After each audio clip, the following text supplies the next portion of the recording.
Bueno, hola, hola y bienvenidos a una nueva entrega aquí en el podcast de Contracultura, que estoy seguro que muchos lo estaban esperando de vuelta ya después de una jornada larguísima de entre vacaciones. Estuve un poco enfermo, nada grave, pero ya estamos de vuelta aquí, que eso es lo que importa, cuando hoy día ya es 17 de enero del año 2024 en el momento de la grabación de este programa. Hoy día tenemos un programa imperdible, un análisis internacional como acostumbramos a hacer con un amigo que muchos de ustedes conocen del canal Perspectiva Austral.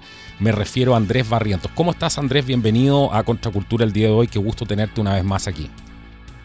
Hola, querido Carlos, mucho gusto y feliz de iniciar el año aquí en un nuevo programa de Contracultura. Hay muchos temas que están pasando y es importante hacer una actualización también de lo que estamos viviendo hoy. Exactamente, para conversar de eso, para ver un poco lo que pasa en la esfera internacional, cómo nos afecta en los países, ¿cierto? Los distintos países, todas estas directrices que van bajando desde el foro de Davos. Hay tanto para conversar hoy día. El discurso de Javier Milei, que no dejó indiferente prácticamente a nadie. Vamos a hablar de globalización, de globalismo. Vamos a hablar de el nuevo bloque, que se está formando de alguna manera.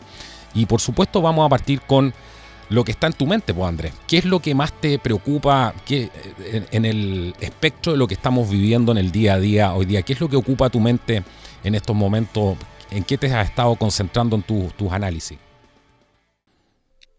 Sí, bueno, para todos los que nos escuchan el día de hoy, sería interesante ir conectando ciertos puntos de cómo se va desestabilizando el orden internacional en distintas materias. Estamos viendo lo que ocurre en Medio Oriente con el tema de Israel, Hamás, la Franja de Gaza, lo que está ocurriendo en Norcorea con estas amenazas a Corea del Sur que están eh, aumentando la temperatura en esos sectores. Lo que está ocurriendo también con la elección de Taiwán, por otro lado, la invasión de Rusia a Ucrania, cómo se desenlaza todo eso y todo el panorama que nos está mostrando las élites globales respecto a cómo tenemos que desarrollar nuestras vidas, según ellos, Uh-huh. en todos estos acontecimientos internacionales, sometiéndonos a un relato de desestabilización global, de miedo ante los fenómenos naturales y también ante una intensificación de la agenda de control por parte de las élites globales, en este caso de estos agenciamientos o agencias globales que buscan controlar la discursividad de las agencias de medios, la discursividad de los temas políticos y que cada vez más se van alejando de el soberano, de las personas, del ciudadano que día a día trabaja para sustentar y llevar el pan a su casa. Esa disociación me gustaría que empecemos a dilucidarla hoy en tanto a lo que está proponiendo hoy el foro de Davos y cómo esto tiene un correlato directo con lo que están viendo las personas que nos escuchan hoy en los medios de prensa locales en sus distintos países. Yo recuerdo muy bien, para explicar un poco el punto que voy, Uh-huh. recuerdo muy bien que al iniciar el año, es decir, el 1 de enero en Canal Nacional en Chile, uno de los tantos canales del país, un canal, partió el año con más de 15 minutos mostrando distintos eventos de desastres naturales, ya sea terremotos, tsunamis, eventos geológicos, volcánicos, etcétera, marejadas, vientos, etcétera, para tratar de mostrar un relato relativo a grandes desastres naturales producto de la actividad humana.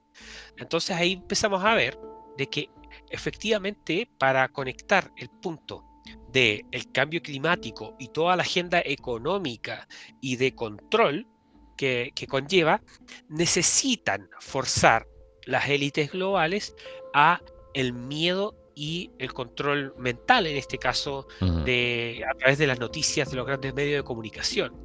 Y eso se ve hoy respaldado por la agenda del Foro de Davos 2024, que, bueno, ahí podemos Sí, tocarlo un claro, poco acaba, más acaba adelante de, también. de publicar un informe, de hecho, en la cumbre esta del Foro Económico Mundial, ¿cierto? En Davos, y la directora gerente, la Sadira Zahidi, hizo este llamado, ¿cierto? Que los teóricos, llamados teóricos de la conspiración, deben ser aplastados para que la élite global pueda así seguir siendo la dueña de la verdad. En el fondo fue eso lo que dijo, que la desinformación, ¿cierto? Era el mayor riesgo y era más riesgoso los desinformadores que incluso poniéndolos al nivel más peligroso que los terroristas. O sea, ese es el nivel de control de la información a la que se quiere llegar hoy con personas tan cuestionables haciendo este tipo de declaraciones como Ursula von der Leyen y otros que están tremendamente cuestionados y además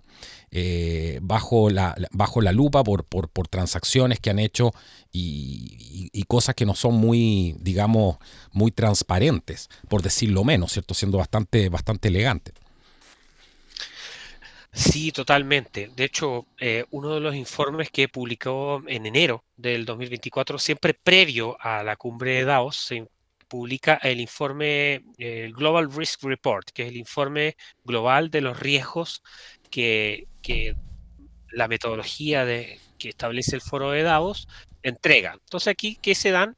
Los antecedentes principales Ujú. para poder abordar las agendas políticas y económicas que se vienen. ¿Y qué es lo que nos dice este informe? Nos dice que estamos en un contexto que es algo obvio, de grandes cambios tecnológicos, que es cierto.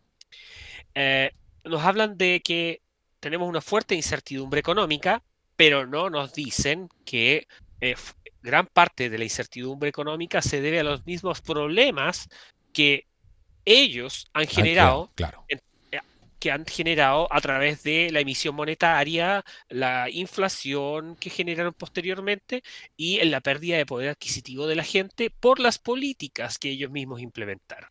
Después se hablan del calentamiento del planeta.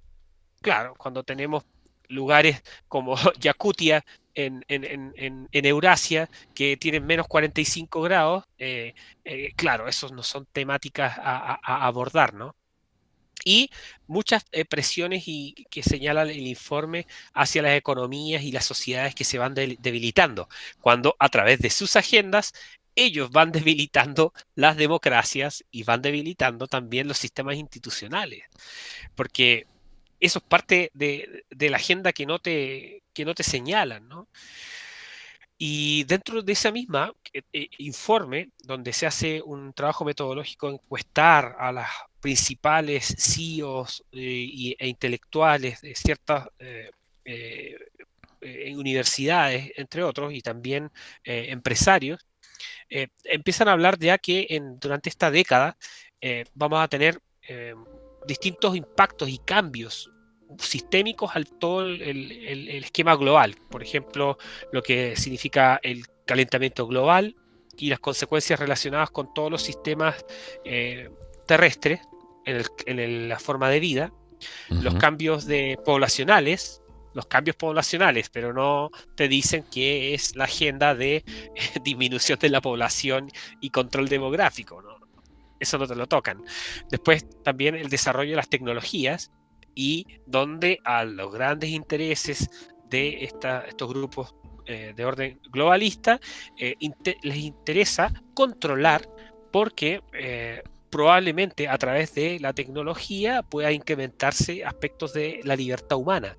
Entonces ahí empieza uno a ver que hay ciertas incongruencias entre el discurso que ven como riesgo y las políticas que ellos se supone que buscan evitar esos riesgos, cuando pareciera ser que ellos mismos lo incentivan. Tenemos también el tema de que ellos mismos dicen de que hay riesgos de la concentración en las fuentes del orden del poder geopolítico. Imagínate, Entonces, claro. cuando ellos mismos son los que señalan las grandes agendas para poder llevar a cabo sus objetivos estratégicos. Entonces, ¿de qué estamos hablando? es un riesgo la concentración del orden del poder geopolítico. Claro, si es un riesgo, ¿por qué tú tienes que implementar la agenda top-down, de arriba a abajo, en todos los países? Es decir, ellos mismos te están diciendo de que ellos son un riesgo, ¿no? Si uno le hace la Sí, doble claro, lectura. claro. Y lo más interesante es que el discurso del catastrofismo climático es uno de las anclas hoy más fuertes de todo este tema. El tema de la biodiversidad de los ecosistemas, tan así de radical que terminan implementándose en la práctica después agendas de deshumanización y agendas también que tienden a equiparar a las especies animales no humanas con la persona humana. Y eso lo podemos ver también en distintos discursos, políticas, implementación de proyectos políticos en distintos países. Para los que no son chilenos, basta con ir al proyecto constitucional que se intentó plantear, que era aplaudido por estas instancias internacionales, porque efectivamente tenía un componente donde se abordaban indirectamente todos estos conceptos que estaban detrás. Entonces, hay que hacer doble lectura siempre de estos temas, porque detrás de determinados artículos objetivos siempre están complementos ideológicos a estos tipos de articulados. Y eso es sumamente importante, estar atento, informarse, leer y también ver esta relación que hay en estas agendas, porque no es que de un día para otro vienen estallidos sociales, Claro. insurrecciones, desestabilización con los temas demográficos. ¿Por qué está pasando hoy y no pasó ayer, por ejemplo, con el tema del narco? Que no era un tema en Chile. ¿Por qué está pasando hoy y no ayer este tema de la entrada de ilegales por los pasos fronterizos? ¿Por qué hoy y no ayer se implementan estrategias para disminuir los espacios de libertad económica en tanto a la generación de proyectos, y tienen que pasar 15, 20 o 10 años en distintos aspectos de la burocracia para implementar un proyecto de energía o un proyecto caminero de carreteras en el país? Porque tiene que pasar distintas etapas. No, porque se van incorporando estos elementos que van dando una congruencia, una agenda global y cierta concordancia, que están luego vinculados a los objetivos de la Agenda 2030. Y ahí, Carlos, me gustaría entrar en un tema también bien Ah, interesante. Antes de que entres Que ahí, me estaba acordando ¿Sí? de algo porque lo encuentro sumamente relevante para ejemplificar con un pequeño ejemplo lo que estás diciendo tú, porque no sé si viste el estudio de los microplásticos y los nanoplásticos, creo que había en las botellas de agua De agua, embotelladas, sí. ¿cierto? Y que curiosamente se hicieron en varios países simultáneamente y las noticias se dieron tanto en Estados Unidos como en Chile como en otras partes, y de la noche a la mañana explotaron estos estudios de los microplásticos dentro del agua, y otros hablan de nanoplásticos incluso. Y lo curioso es que ahora salió la noticia de que los principales agentes, digamos, que contribuían a la contaminación con estos microplásticos eran los fertilizantes. Imagínate. O sea, ahora van entendiendo que está la agenda en contra de los fertilizantes y todo lo que está pasando en Alemania, lo que ha pasado ya en los Países Bajos, ¿cierto? Este acaparamiento también de grandes cantidades de tierra cultivable por gente muy poderosa, incluso no solamente Bill Gates, sino que también empresarios chinos, y el tratar de hacerse con el control, ¿cierto?, del mundo rural, de alguna manera, de la agricultura y de la producción de alimentos. Y ahora resulta que esto, para proteger tu salud, tenía que ver finalmente con demonizar también a los fertilizantes. Entonces, ese es un muy buen ejemplo para mostrar, en el fondo, lo que estabas diciendo tú, cómo van avanzando este tipo de propuestas, de esta agenda, pero nunca te dicen para dónde va al final, sino que te presentan algo y como algo positivo para tu salud, una preocupación que tienen ellos, y finalmente no es tal. Sí, de hecho, eso que dices es muy claro, y para ejemplificarlo, directamente ante lo que está pasando en Alemania con estas protestas y manifestaciones de campesinos con sus tractores, con su ganado y todo, lo que ocurrió en Países Bajos y lo que podría ocurrir próximamente acá en Chile.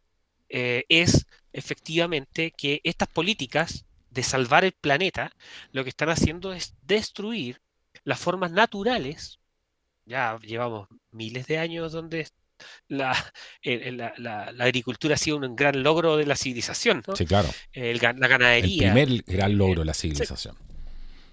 tal cual. Entonces, lo que estamos viendo es para que levanten las alertas y abran los ojos también, es que en Chile los políticos se comprometieron internacionalmente a reducir 30% de las emisiones de metano al 2025. Y eso es oficial.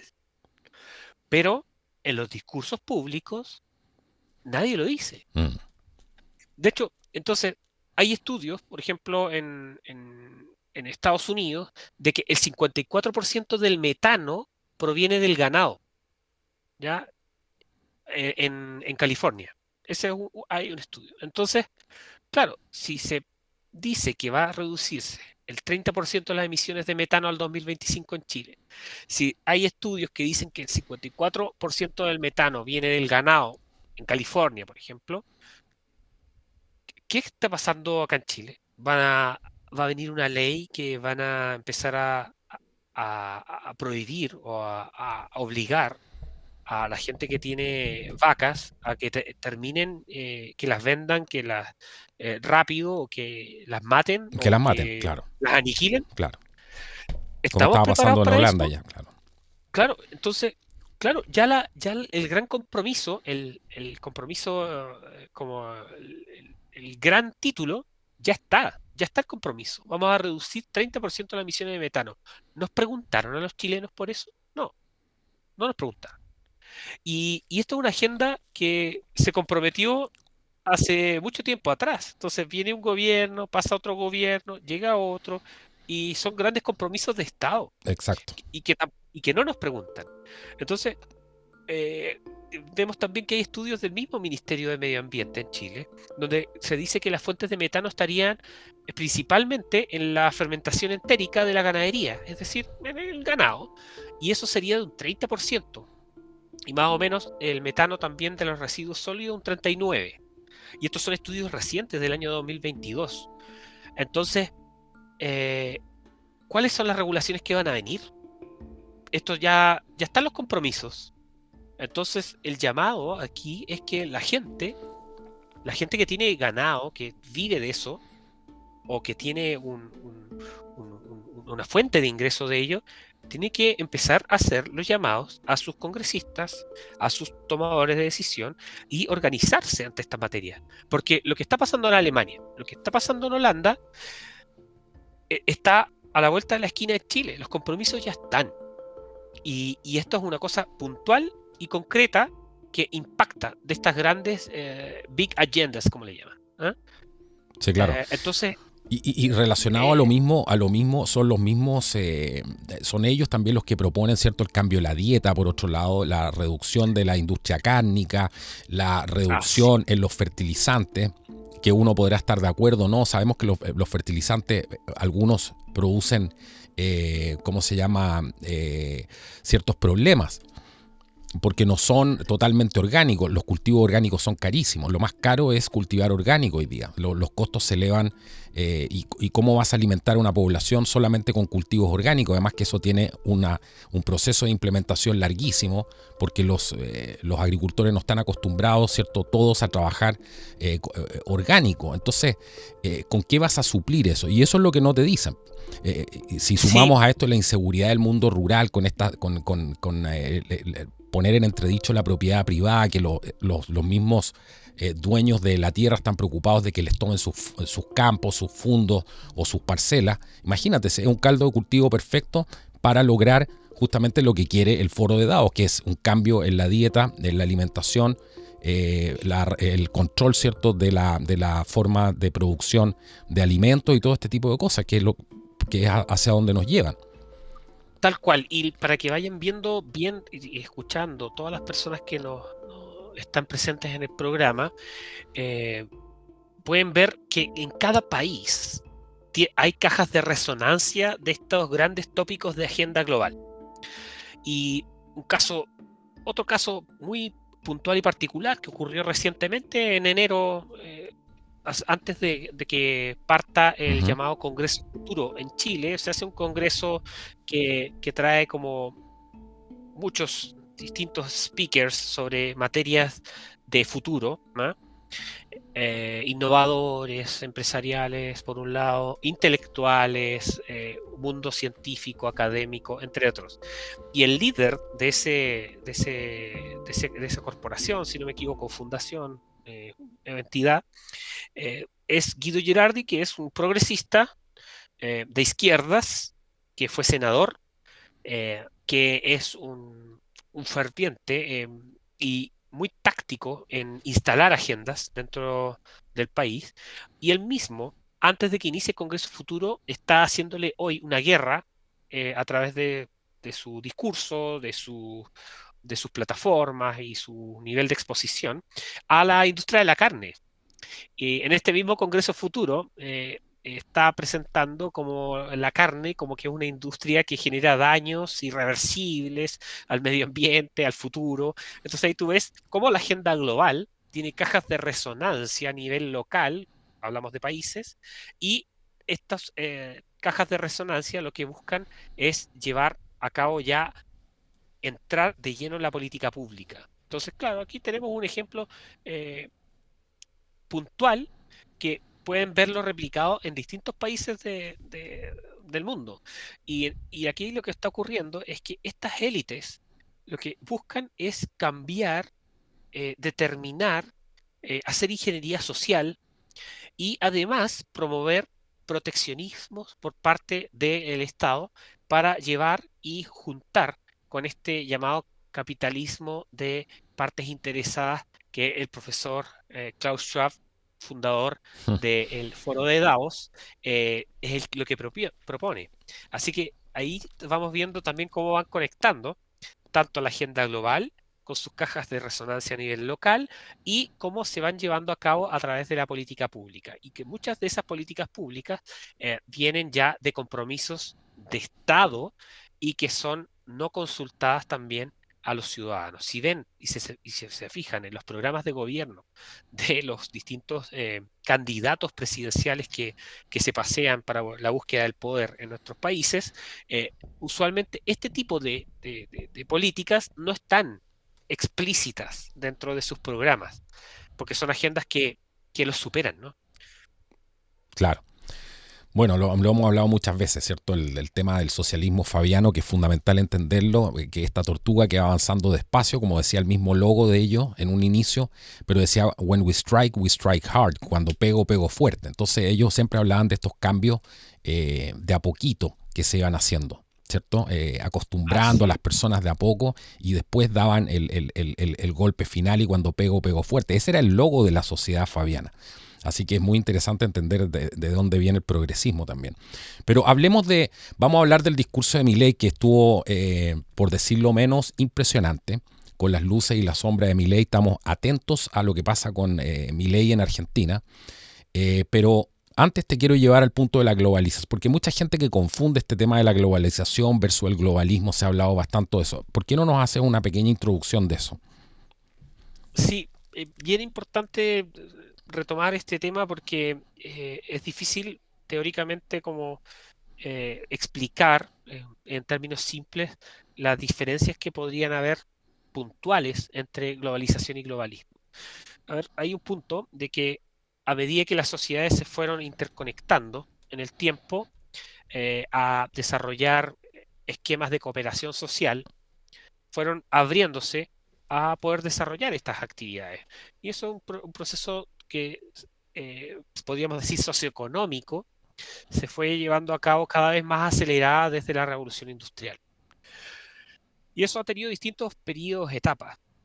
Ahora, la globalización, en términos de proceso, hay que entenderla como este proceso socioeconómico, que tiene un elemento preponderantemente más individual que colectivista, donde la interacción entre el proceso que se produce es a través de los acuerdos de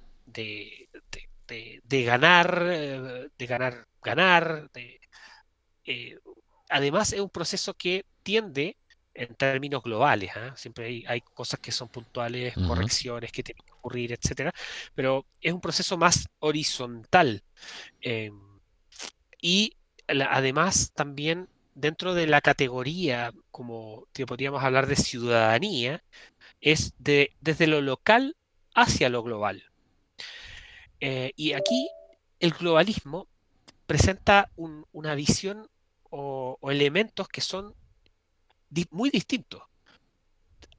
Como hablábamos de que la Digamos que la globalización es un globalización en proceso. términos simples es algo inevitable que sucediera producto del desarrollo tecnológico, el desarrollo humano, ¿cierto? La interconexión que van a tener los países, las personas, las naciones, el comercio, Así las es. rutas, ¿cierto? Eso es una cosa Acuerdo, bastante distinta al globalismo propiamente tal. sí, es claro, porque la globalización tiende a ser un esquema de cooperación social abierto, claro, pero que en su esquema tiene, tiene limitantes en tanto a que Ujú. existen fronteras, soberanía nacional, Exacto. también tiene algo fundamental que son los acuerdos libres e intercambios voluntarios. Pero el globalismo, a diferencia de este proceso de globalización, que en gran medida se ha beneficiado a la humanidad, es que el globalismo es un proceso ideológico, es colectivista, es un agenciamiento, no es de acuerdos, es de forzar agendas. Y además, otro tema que es sumamente importante de entender es que es top-down. No es un proceso de integración de cooperación social, sino que es de agenda de arriba hacia abajo y de implementación vertical. Y lo otro que es importante en esta diferenciación que me gusta hacer de globalización versus globalismo es que la categoría ciudadana, como dijimos anteriormente, de lo local a lo global, que es la globalización, de que se abre, el globalismo tiende a la búsqueda de la no identidad. Ah, Al forzar el despojarse de la identidad para buscar el despojo de todos los marcos de nuestras tradiciones. Y otro tema importante dentro del trato económico-social es que no se basa en el capitalismo de libre mercado, como podríamos decir, y aquí vamos a entrar después en lo que hablaba Milei, Sí, claro. que es muy interesante, sino que el globalismo se basa en el capitalismo de partes interesadas. Es decir, yo, Estado, me comunico con las empresas que me interesan, pacto, elimino la competencia y le dejo cancha abierta para hacer y deshacer dentro de los países. Y no propendes eh, a que exista una sana competencia en un mercado abierto de lo que ocurre. Claro. Entonces, esas sutilezas son cruciales para ir entendiendo este marco de globalización versus globalismo. Es por eso que hoy, con estos agenciamientos internacionales que han forzado top-down agendas radicales, porque la agenda de despoblación, la agenda abortista, la agenda de destrucción del tejido social de arriba hacia abajo, las migraciones forzadas, lo que están haciendo es crear este concepto del globalismo con todos esos elementos y empieza a surgir un nuevo sujeto político, que eso lo vamos a tocar ya al final del programa. Y en este proceso se van destruyendo las fronteras, ya no se entiende cuál es la soberanía quién es el soberano, Ujú. y además otro tema que ya lo hemos tocado mucho en el programa también es que los mecanismos de check and balance que se utilizan usualmente en ciencia política es que la democracia pasa a ser un mero espejismo Ujú. en Ujú. el que tenemos poderes supranacionales que imponen agendas top-down donde el poder ciudadano se ve totalmente aniquilado y corroído por parte de quienes promueven este tipo de agendas. Y la pregunta importante que tenemos que hacernos aquí es, ¿quién permite que estas agendas ingresen en nuestros estados-naciones? Y ahí esa pregunta es muy importante porque ahí podemos poner rostro, ¿no? Claro, claro. Vamos a ver si podemos alejar a lo mejor un poco el micrófono de tu boca porque está entrando un poco de aire. Pero me gustaría llevarte al punto de, ¿por qué no explicas esto para diferenciar porque en el fondo tú lo que decías es que el globalismo, ¿cierto?, utiliza a las empresas, ¿cierto?, estos grandes grupos económicos para eliminar la competencia, ¿cierto?, para hacerse con más control, con más poder, con más dinero, pero también para hacer cumplir una agenda determinada, ¿cierto? Y por eso hacen esta alianza entre las grandes empresas y el Estado, lo que para mí es fascismo, no tiene otro nombre. Y ¿cómo se llama? Pero hay una diferencia porque es importante diferenciar este capitalismo que decías tú de los stakeholders, ¿cierto? Explícanos un poco eso porque yo creo que ese tema lo ha tocado Pablo también aquí, a quien le mando un saludo, ya va a estar pronto con nosotros. Es un tema clave de poder entender qué es este capitalismo de partes interesadas, porque la agenda que hemos vivido durante la política, digamos, que hemos vivido durante los últimos años en relación entre la empresa privada y el Estado tiene muchísimo que ver con eso, pero parece que muy poca gente lo entiende y también poca gente entiende por qué las empresas se ven involucradas de la noche a la mañana en la promoción de estas agendas cuando deberían estar simplemente vendiendo sus productos.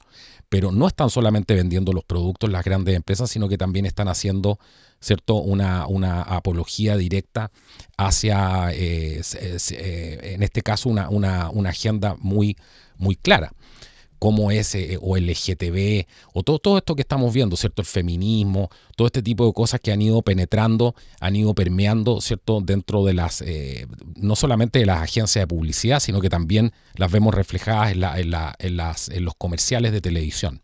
¿Cómo explicarías tú eso? Sí, aquí lo que ocurre es que hay una cosmovisión de, de parte de Schwab, en tanto a que el capitalismo de partes interesadas es una superación de, del capitalismo de libre mercado, entendiendo que el capitalismo de libre mercado asociado a la libertad humana está aniquilando el planeta. Entonces, tenemos maximización de ganancias, empresas egoístas que no sirven a los ciudadanos, eh, problemas de catástrofes medioambientales que los produce el humano y las empresas, según lo que plantea Schwab, y que están impactando en las comunidades. Entonces, bajo ese prisma o anteojeras o gafas para leer la realidad, el señor Schwab nos dice, bueno, aquí no podemos dejar que haya competencia transparente, sino que lo que tenemos que buscar es que los distintos actores sociales, empresas, ONGs, políticos, el Estado en general, los gobiernos, la comunidad internacional, muy clave, tengan una sinergia Ujú. y pacten eh, una mirada de sociedad y de valores que terminen permeando una agenda política en todas sus estructuras. Entonces ahí vienen todos los componentes que son de control poblacional, los componentes de antinaturales, de proponer pugnas entre lucha de sexos, hombre-mujer, en tratar de cambiar los cerebros de las nuevas generaciones en tanto a su relación con el mercado, una satanización del proceso de cooperación social que se entendía anteriormente, y obviamente para buscar el control de tanto la agenda, de la lógica de las ganancias y también del mercado de los valores culturales de una sociedad.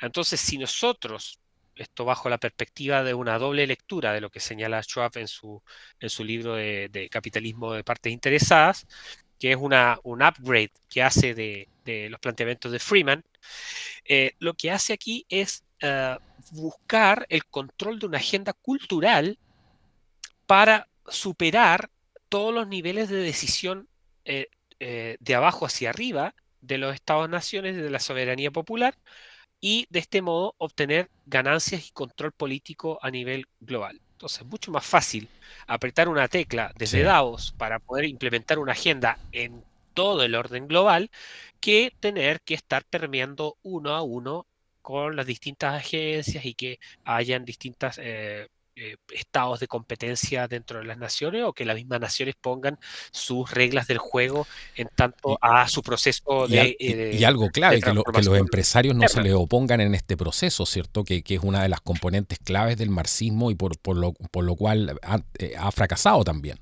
en algunos Eso es intentos, clave. ¿cierto? Entonces aquí ponen, en este momento ponen dentro de su dentro de su staff también de revolucionario a las empresas, ¿cierto? Algo que además no es muy discutible porque siempre el gran capital ha apoyado el marxismo. Si eso es indiscutible, lo hemos visto en muchísimos programas, vamos a seguir viendo ese tema.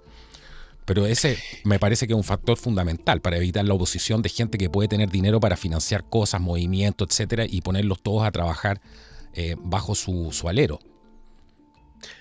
Así es, y eso lo que ocurre es porque también hay transformaciones también dado por los cambios de la tecnología, la interconexión humana que ha aumentado de manera radical. Entonces, hoy el comportamiento dentro de los sistemas de mercado tiene mucha más relación con la economía del deseo. Entonces, con esta exaltación de los niveles de percepción del deseo, tanto en publicidad, marketing, etcétera, que son mucho más fuertes que antes en la publicidad direccionada uno a uno, la lógica de los algoritmos que te llegan por las visualizaciones que tú haces en internet, etcétera, etcétera, hacen que sea mucho más importante para los que controlan los grandes fondos globales poder concientizar a tener una especie de ciudadano moldeado, lo que en Agustín, en el último libro de Agustín Laje trata muy bien, en Generación Idiota, Uh-huh. de este ciudadano desnaturalizado, esta persona como un ente, como que no tiene identidad, que se moldea, que toma las cosas banales de la vida, Que que no no se tiene nada que preocupa defender.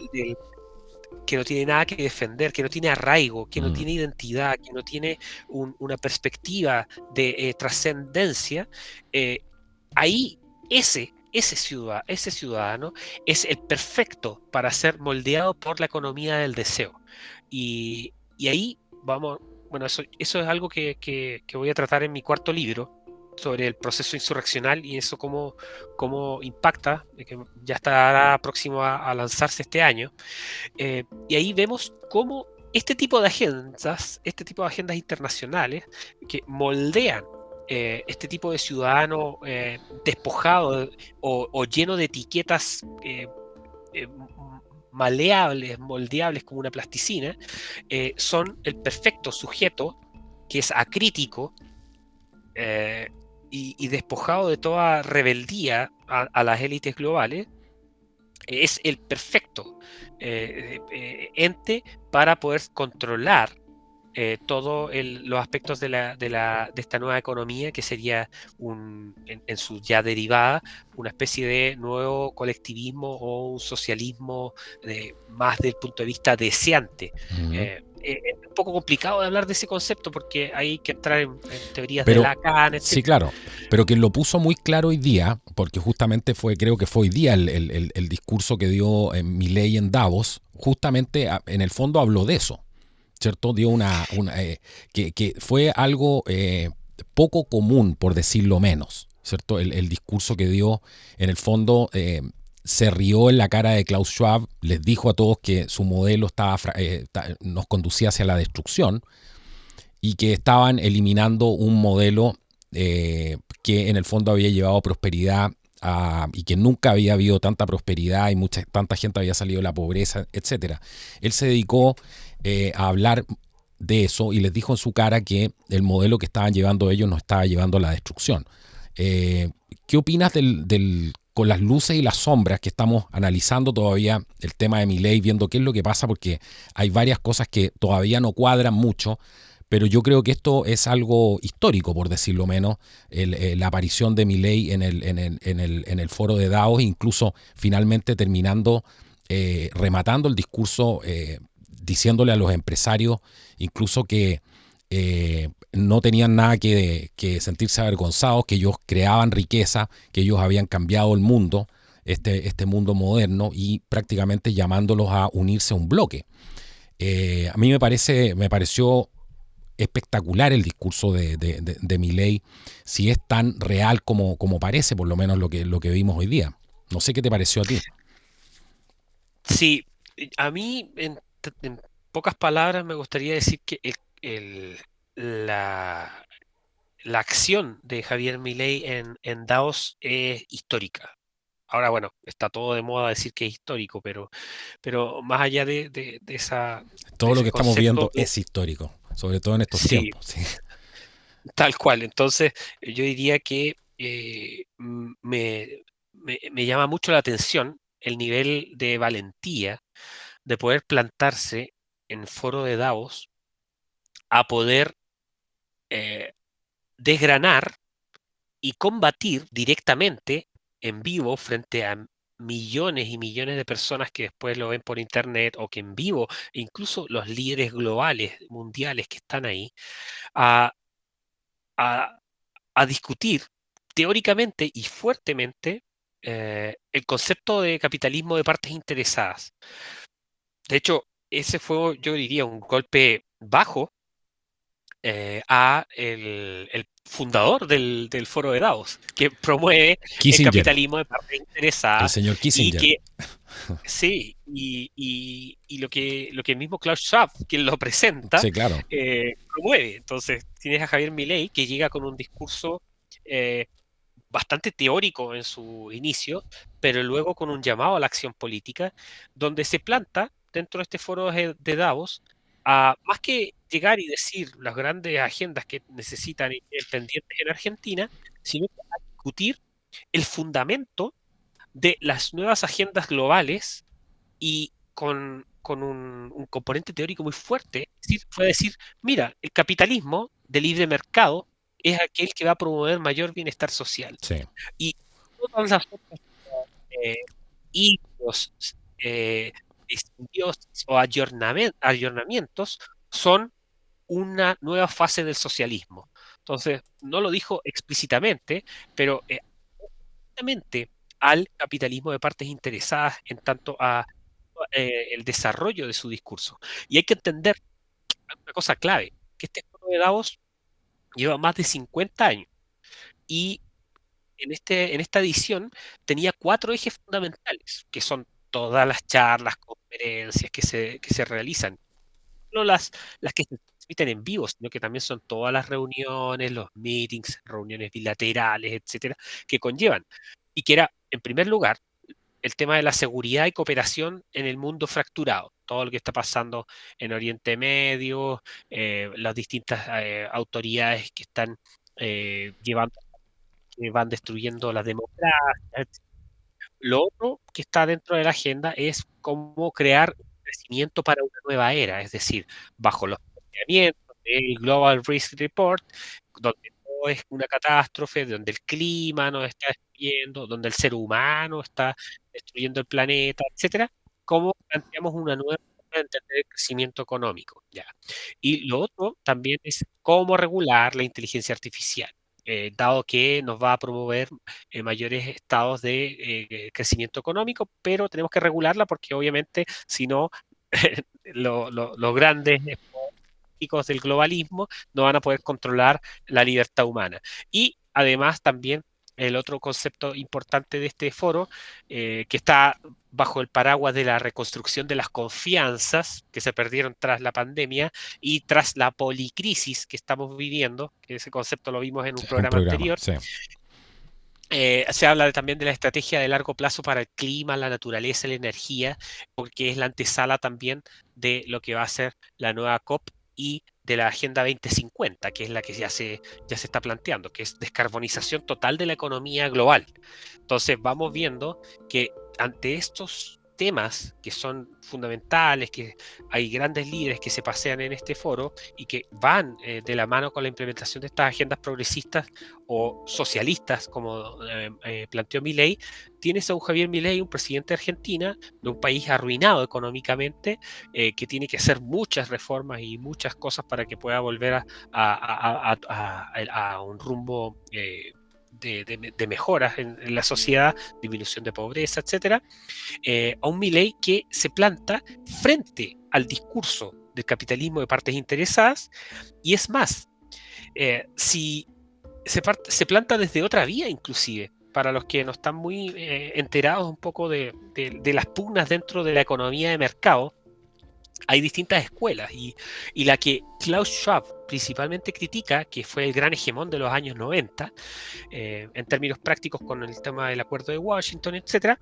es que Klaus Schwab critica la escuela monetarista donde la hizo popular Milton Friedman, pero aquí llega un Milei donde el mismo Javier Milei critica la escuela monetarista y también el capitalismo de partes interesadas. Y él plantea ya elementos importantes de lo que se define como la escuela austriaca de economía. Entonces ahí yo diría que el concepto de histórico tiene una relevancia aún mayor, porque junto con criticar al fundador y a los elementos teóricos que han hecho del fundador llevar una agenda completa, Javier Milei también se planta contra los tecnócratas del monetarismo y de los defensores acérrimos a las intervenciones de los bancos centrales y de la manipulación monetaria. Y en ese sentido, ahí viene su perspectiva, que podríamos decir más libertaria, Ujú. en tanto a plantear el modelo de mercados libres desde la perspectiva de la escuela austríaca, y eso que tiene como dentro de sus componentes este tema de enalzar también a los cooperadores sociales, como se le llama a los empresarios. Entonces, como no mostrarlos como unos culposos de la generación de riqueza y bienestar social, sino que también integrarlos dentro de esta discursividad, pero no para meter e implantar agendas. Y ahí, para ir cerrando esta idea, después podemos profundizar un poco más, Carlos, es que en la segunda fase del Ujú. discurso de Javier Milei ya ni siquiera habla solo de este socialismo que podríamos decir, oh, mira, está hablando cosas como de los años 80, etcétera, sino que ya dice que el nuevo socialismo, tras la evidencia abrumadora del derrumbe de la Unión Soviética, de la caída del muro de Berlín, de 100 millones de muertos del comunismo, etcétera, ahora hay nuevos ayornamientos a el socialismo, y que estos están llevándose a cabo a través de la agenda progresista con el aborto, con el control poblacional, con lo que es la agenda ambientalista radical y con todas las agendas antinatura que están promoviéndose desde las élites. Entonces, ahí tú ves el componente antiglobalista que, que plantea Javier Milei en este foro, donde igual concepto de justicia social, que eso ya es algo que se ha tratado teóricamente en el siglo XX, y una parada enfrente a todos los nuevos modelos de socialismo que van emprendiendo, incluso a nivel empresarial, desde el ámbito global. Así que es muy interesante. Yo igual animo a la gente que lo vean y puedan ir viendo los elementos. Muchas veces, sobre todo al inicio, toca muchos elementos técnicos, pero en términos generales ahí Javier Milei tiene una sensibilidad sobre estas temáticas, aunque no sean de su expertise, que eso también es importante poner en ponderación. Sí, a mí me recordó mucho un programa que hice hace bastante tiempo atrás que se llamaba Lo que viene ahora es inevitable.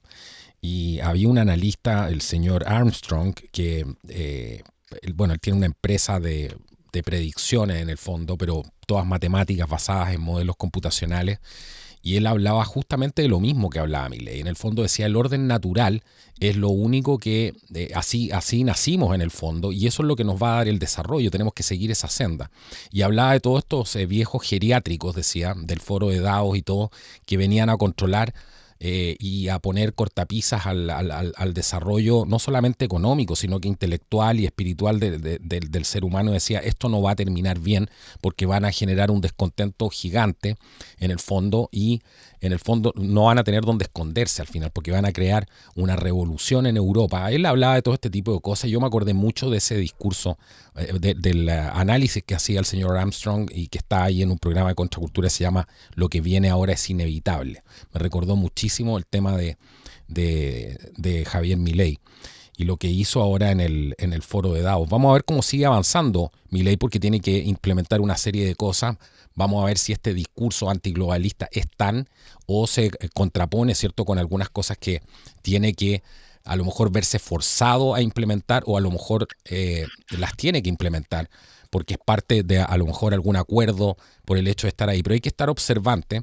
Yo creo que es un tremendo logro, como dices tú, lo que acabamos de ver con Milei. Además lo posiciona dentro de referentes mundiales, como lo que está haciendo Elon Musk ahora, que se ha sacado de alguna manera esa máscara que mucha gente desconfiaba de lo que estaba haciendo, pero él está muy enojado con la agenda, porque ha sido víctima en su propia familia, ¿cierto?, de los alcances que ha tenido esto. Ha tenido problemas con un hijo, etcétera, y está muy enojado con esta gente, y se les ha opuesto, y está más o menos siguiendo el mismo lineamiento que personas como Milei. Entonces eso no es menor.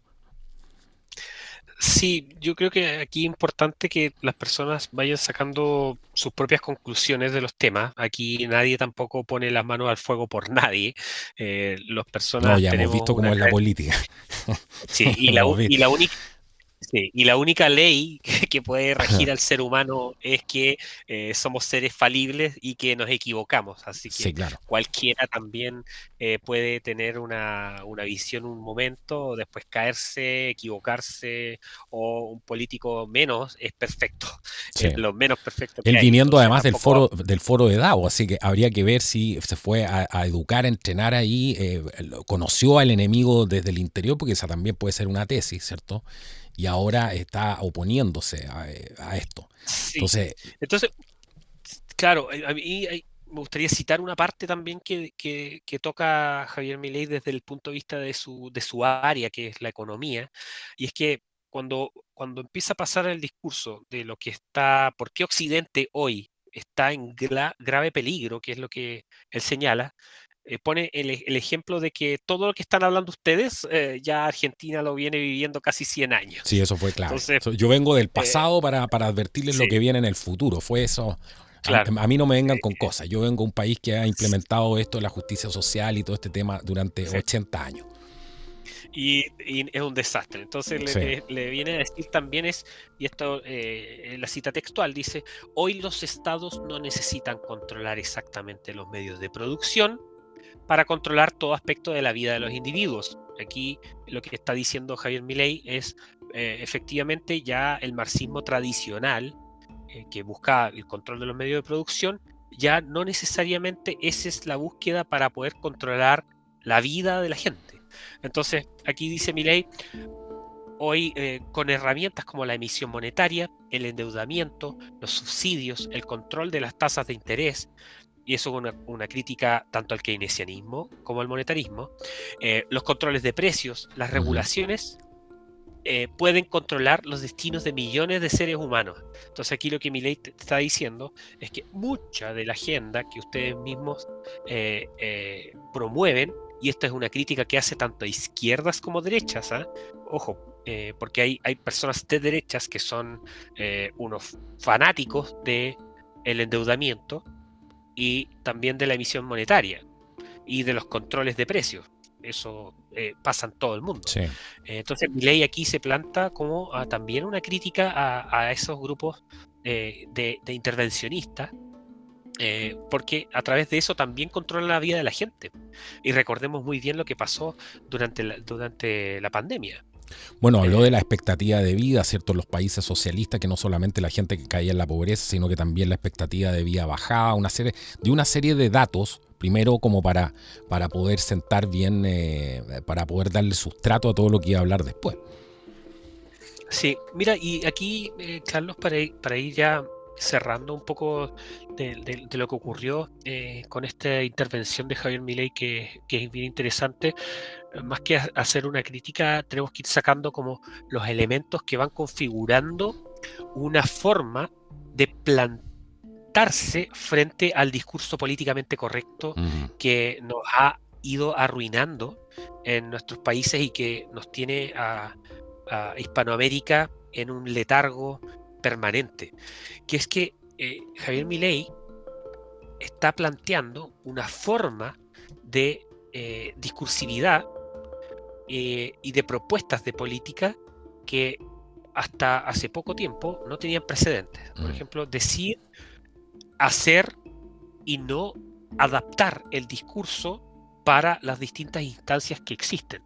Al menos desde mi perspectiva, yo dudo que un mandatario chileno, para centrarlos en lo que pasa en nuestro país, de los líderes actuales, iría a Davos, a un Olvídalo, lugar a olvídalo. donde están los grandes poderes, a señalar algo así desde la humildad, podríamos decir, de un pequeño país largo y angosto, con el ímpetu y el tenor y el nivel de conocimiento sobre las materias que estaba hablando.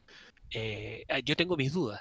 Entonces, aquí lo que uno tiene que ver, y esto para las personas que nos escuchan en México, en España y todos los que escuchan este canal en distintas partes del mundo, es que va presentando un precedente de que una persona que quiere representar a un pueblo tiene que, como mínimo, prepararse en las materias y no solo prepararse en las materias de nivel técnico, sino que también tener una concepción de cuál es su rol dentro del esquema global, cuál es su rol también respecto a eh, lo que tiene que ser como el devenir de la humanidad en el buen sentido de la palabra. Porque hoy tenemos líderes que simplemente piensan o muestran como una alternativa la administración y la gestión del poder, pero no así eh, el contraponerse a agendas que son supraterritoriales y que son muy fuertes. De hecho, a mí me ha tocado hablar con líderes que actualmente están en el Congreso y que uno escucha. No, sabes que estos temas mejor no los tratemos. Relativo, por ejemplo, a Agenda 2030. Típico. Eh, Mm. este tema sobre Bitcoin, sobre las finanzas descentralizadas, ¿qué cosa es eso? Entonces, ante la ignorancia de los tomadores de decisión o la cobardía o la comodidad también puede ser de no querer estudiar las materias, de no querer asesorarse frente a las personas que estudiamos estos temas o los que estudian estos temas, que son más expertos en estas materias, terminan pasándole las agendas, ya sea por eh, anomia, por flojera, por ignorancia, por ah, colusión. Podríamos hablar también de eso que está tan de moda, tener Sí, reuniones en casa sí, claro. sin reporte. Eh, entonces, ahí, volviendo al tema de Javier Milei, es que nos está mostrando que existen formas de hacer política de forma directa, conectadas con las necesidades de los ciudadanos y que efectivamente desafían estos monarcas globales eh, desde países que no necesariamente son los top 5 del mundo en las materias de interés global. Entonces, eso es sumamente importante porque eso está configurando hoy, y yo diría que cada vez con mayor fortaleza y vigor, un una nueva relación entre el orden político más allá de las políticas de partidos, sino que entre una noción de sentido común frente a estas imposiciones globales que tratan de aniquilar el poder del soberano. Hay un nuevo bloque, según tu punto de vista, hay un nuevo bloque, hay un nuevo despertar de la sociedad Estamos hablando hoy día con Andrés Barrientos del canal Ciudadano Austral. Lo pueden buscar ustedes en YouTube para que vayan y se suscriban. Tiene un contenido sumamente interesante. Grandes Perspectiva invitados Austral. además. Perspectiva Austral, perdón. Perspectiva Perspectiva Austral. Austral. Sí, Porque Ciudadanos era la fundación. la fundación. La Sí. fundación Perspectiva Austral es el canal que lo pueden buscar aquí en YouTube. Vamos a dejar de todas maneras, Andrés, el enlace en la descripción del video para que la gente vaya y se suscriba y vea tu fantástico contenido y también pueda acceder a tus libros, que son interesantísimos. Te preguntaba de eso, para ir cerrando. ¿Crees que hay un nuevo bloque? ¿Que hay un despertar de la sociedad o todavía estamos aletargados frente a esto y no entendemos lo que está pasando? Yo creo que efectivamente está habiendo cambios sustanciales en temas. Hoy tenemos más interconexión entre ciudadanos que estamos tomando temáticas contrarias a estas agendas globales, buscando el desarrollo del sentido común y el bienestar humano, tanto en términos teóricos como también despertando muchos empresarios que se están dando cuenta que estas agendas woke lo que están haciendo es aniquilar la vida en sociedad, destruir la convivencia, la paz social. Entonces, ante eso, efectivamente se está viendo como un tránsito. No diría que ya hay categorías reales. Ujú. Me imagino que eso ya es un área que los cientistas políticos tendrán que realizar más allá de las sátiras que tienden a realizar algunos. Sino que yo veo que sí hay una reacción global, no a los cambios, como tratan de mostrar algunos, sino que una reacción ante la radicalidad de las políticas que están tratando de implementar top-down estas agendas globales.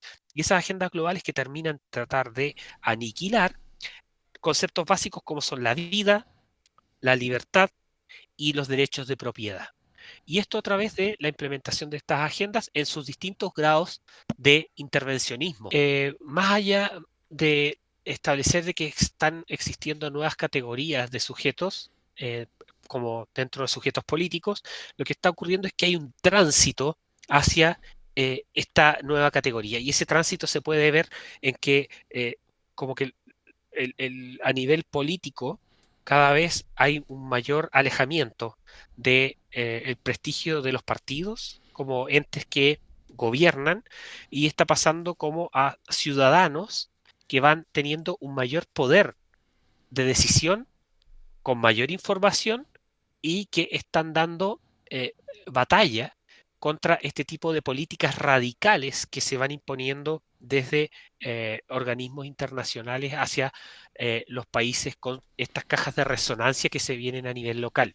Y esto es lo que está pasando en Países Bajos, lo que está pasando en Alemania, y por eso están proliferando después mutaciones de partidos políticos que tratan de captar estos ciudadanos de sentido común que se van oponiendo a estas agendas radicales. Y eso está llevando también a que algunos empresarios valientes o directores de facultades, de universidades, también vayan dándose cuenta de que toda esta agenda woke lo que está haciendo es arruinar los pilares fundamentales de lo que ha sido la civilización occidental en todo este tiempo y que entiende muy bien, por ejemplo, en el caso China, entienden ellos muy bien de cómo nosotros mismos en Occidente nos estamos arruinando con tanto tomar este tipo de agendas. Entonces yo creo que sí, estamos teniendo un tránsito hacia allá, estamos viendo un cambio en paradigma de izquierdas-derechas, está ya Yo creo eso que eso es lo más dividiendo. valorable, ¿ah? Eso es lo más valorable de lo que está sucediendo, porque hay mucha gente que tú hablabas antes, a mí me pasa gente que tenía un pensamiento político de izquierda, que defendía todas estas ideas, ¿cierto? De la igualdad, de la fraternidad, de todo este tipo de cosas, pensando que estaban haciendo un bien a la humanidad y hoy día no piensan igual. Hoy día defienden otro tipo de ideas, hoy día se han vuelto al patriotismo, se han vuelto a defender lo que ellos consideran de ellos y que consideran que está bajo ataque. Eso es un tremendo logro. Es un tremendo logro este cambio de paradigma. Yo estoy completamente de acuerdo contigo en que quizás ese es el mayor logro, tratar de salir de ese trance, ¿cierto? Que además es un trance impuesto entre izquierdas y derechas, que al final sabemos que están controlados prácticamente todos, porque no podemos meter a todo el mundo en el mismo saco. Como siempre decimos, hay excepciones, no todo el mundo puede ser malo, no todo el mundo puede estar manipulado, eso también es algo irracional. Existen las personas buenas y las personas que están luchando, como decías tú, pero creo que eso es algo muy, muy positivo que está pasando. Así es. Así que, bueno, yo creo que dejamos ahora la tarea a los que nos escuchan el día de hoy a que puedan introducirse en estos temas. Nosotros siempre tratamos de traer una actualización del estado de situación, pero ir sacando siempre las cosas positivas de todas estas temáticas. Yo creo que mientras más personas vayan despertando de todos estos temas, de estas divisiones artificiales que a veces se crean, porque muchas veces tienes grupos políticos que dicen ser grandes antagonistas, pero luego se juntan a comer juntos, a beber un cóctel juntos, etcétera.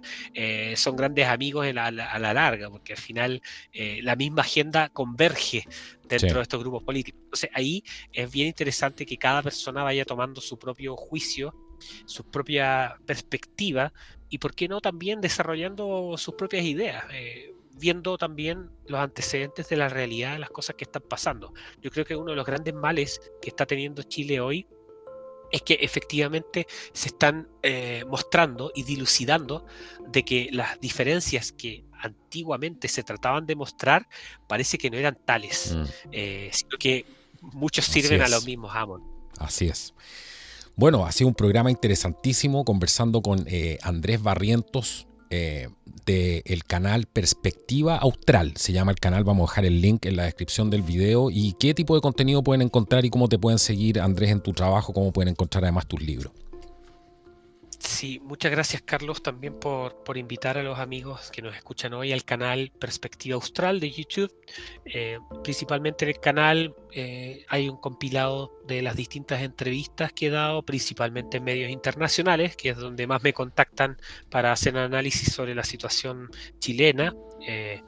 Hay entrevistas también que he hecho a autores de libros. Ha pasado Miklos Lukács, Pablo Muñoz, a filósofos importantes como Renato Kristin.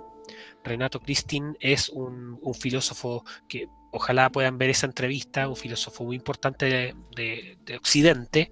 Es uno de los autores del proyecto para crear un juicio de Nuremberg contra el comunismo. Es italiano. Tengo una entrevista con él, hay entrevistas a algunos actores internacionales como Hermann Terch, y diversos, no solo autores de libros, sino que también actores de política, comunicadores en entrevistas sintéticas y también en distintos análisis puntuales sobre políticas públicas, el proceso constitucional y, bueno, este año también tenemos algunas otras novedades también que iremos analizando de artículos de opinión y materias ilustrativas sobre algunas charlas que he ido dando, que también las voy subiendo ahí, que he ido dando a nivel nacional y también internacional, que están en la plataforma. Así que felices de que sigan. Ahora también estoy contento porque en un año logramos unos seguidores importantes, pasamos los 3.000 y ya se va a comenzar a monetizar el canal. Por lo tanto, también es una alegría importante porque partió a pulso como es todo esto y no esperaba tampoco que lleguemos ahí, pero eso con el cariño y el apoyo de toda la gente que nos va siguiendo y nos vamos retroalimentando en esto tan bonito que es el pensar. Exactamente, ya saben, vayan a la descripción del video, van a encontrar el enlace al canal, que está genial, porque además el tratamiento que le das a los temas es algo donde estamos muy, muy cercanos, ¿cierto? Un tratamiento serio que le das a todos los temas que tocas ahí, sin amarillismo, sin caer en exageraciones ni nada por el estilo. Así que te agradezco, Andrés, por haber estado hoy día aquí en el podcast de Contracultura. Muchísimas gracias. Bueno, y contarles además que pueden seguir a Contracultura en Rockfin. Rockfin es una plataforma alternativa que funciona muy bien, es como un YouTube, pero es otro tipo de plataforma, y pueden seguir también a Contracultura. Vamos a estar posteando contenido más seguido en el canal de Rockfin en Contracultura, debido a que nos han echado muchísimos programas abajo y esto ya cansa. Esa es la verdad. Así que bueno, nos vemos en un próximo programa. Que Dios los bendiga y que sea hasta la próxima. Chao, chao.